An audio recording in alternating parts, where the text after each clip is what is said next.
पुण्यात गेल्या काही दिवसांमध्ये गुन्हेगारीच्या वाढत्या घटनांमुळे पोलीस प्रशासन तणावाखाली आहे।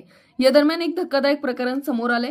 वानवडी भागातील एका हुक्का पार्लर चालकाकडून पोलीस उपनिरीक्षक हप्ता घेत असल्याची माहिती पोलिसांना मिळाली आहे।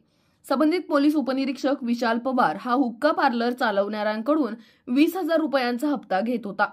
या प्रकरणाची तपासणी केल्यानंतर पुणे पोलीस प्रशासनाने विशाल पवारवर त्वरित कारवाई केली आणि त्याला निलंबित केले। हुक्का पार्लर चालकाला परवानगी देत असताना तो आपला गुन्हेगारी धंदा चालवताना देखील पोलीस उपनिरीक्षकाची मदत घेत होता। पोलीस विभागाने हप्तेबाजीच्या या प्रकरणावर कडक कारवाई केली असून सखोल तपास सुरू आहे।